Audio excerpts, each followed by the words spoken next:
Chers téléspectateurs, chers amis, bonjour et bienvenue sur notre plateforme Dis-le au monde. Aujourd'hui, nous avons un thème qui est la sagesse et maturité. Je reprends la sagesse et maturité. Mes frères et sœurs, mes chers amis, dans la vie chrétienne, la maturité ne se mesure pas seulement par le nombre d'années que nous avons passées dans l'Église, ni par nos connaissances bibliques et autres.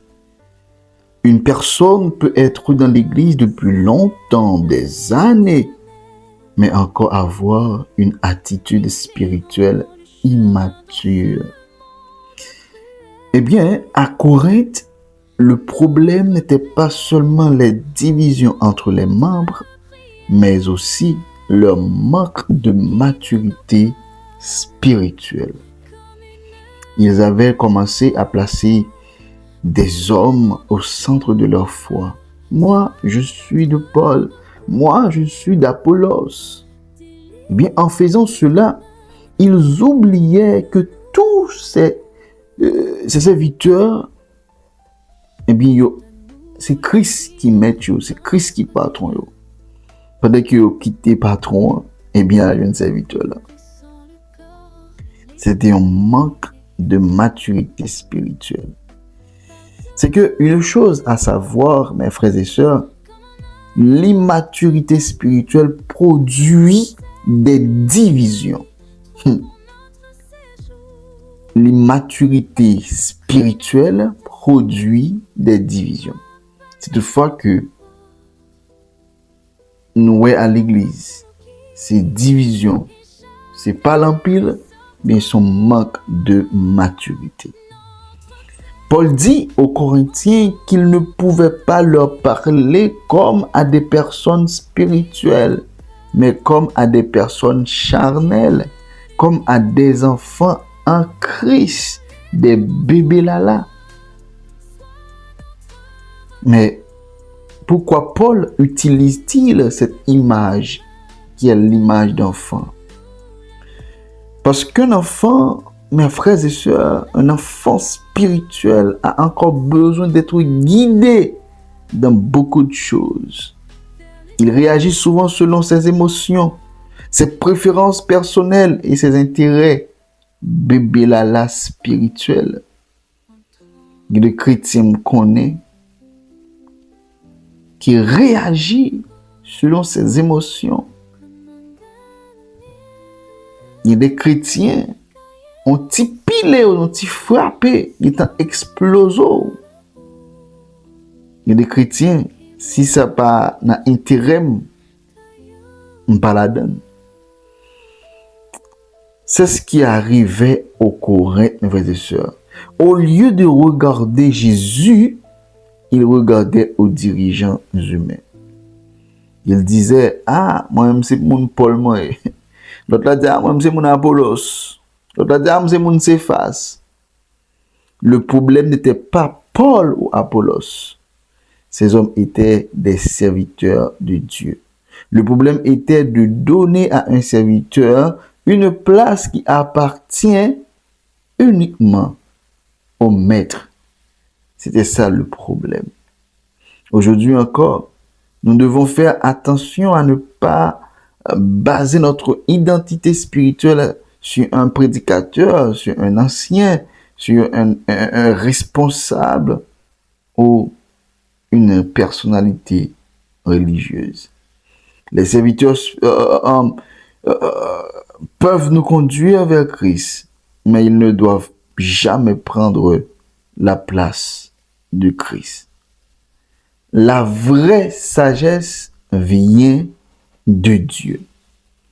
Et Paul explique que la maturité spirituelle consiste à comprendre la sagesse de Dieu. Dans 1 Corinthiens chapitre 2, les versets 6 et 7, si je ne m'abuse pas, eh bien, ces versets nous montrent que la sagesse de Dieu est différente de celle du monde. La sagesse humaine cherche souvent la gloire personnelle, cherche souvent le pouvoir, la reconnaissance, la compétition. C'est la sagesse humaine. Mais la sagesse de Dieu se révèle dans la croix de Christ. La croix nous enseigne l'humilité, le sacrifice, l'amour, le service, et j'en passe.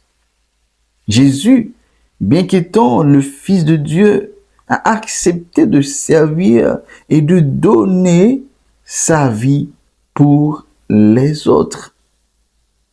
Une personne mature spirituellement ne cherche donc pas à être supérieure aux autres, mais à ressembler davantage Jésus.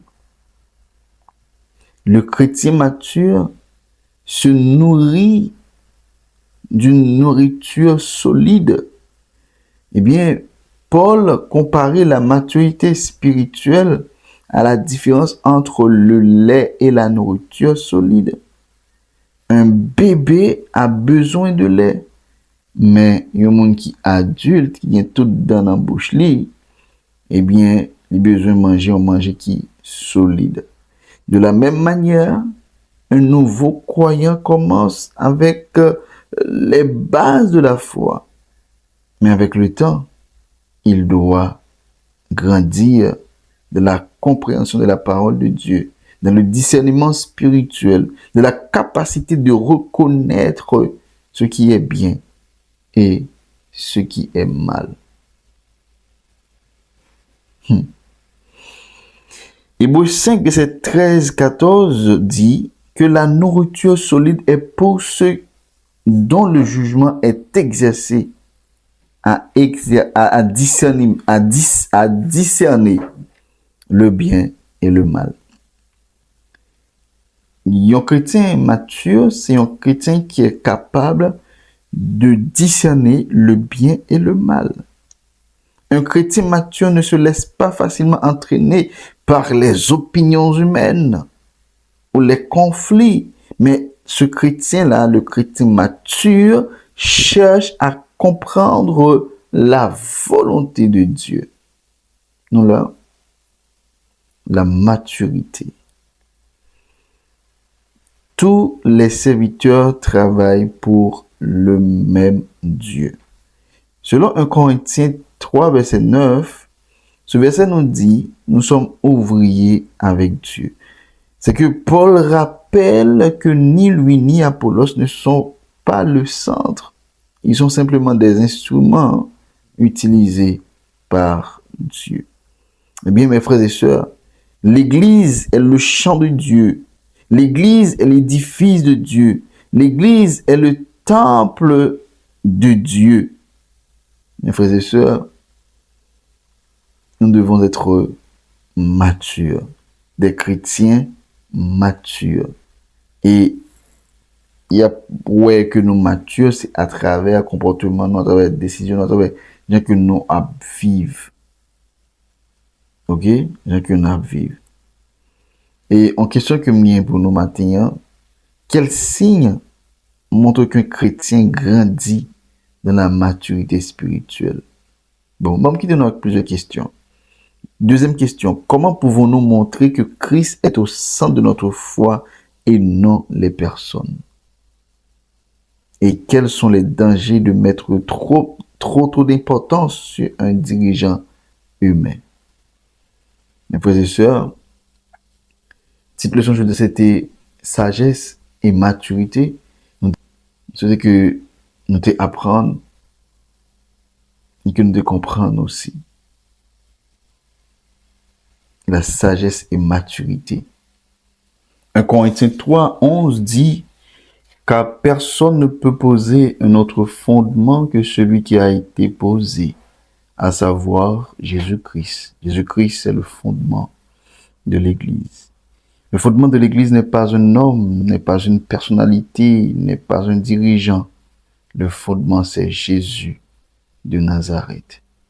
Que Dieu, dans son amour infini, dans son amour incommensurable, capable d'aider nous à des chrétiens matures, des chrétiens qui remplis de la sagesse de Dieu et que nous allons prendre de bonnes décisions et que nous sommes en mesure de discerner le bien et le mal et que nous sommes des chrétiens matures, que Dieu agit en notre faveur, que nous avons bien un regard spécial sur nous.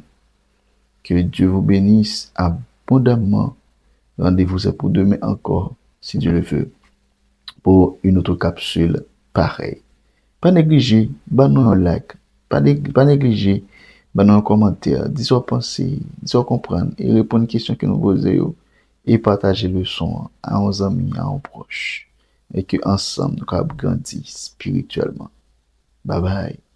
Shalom.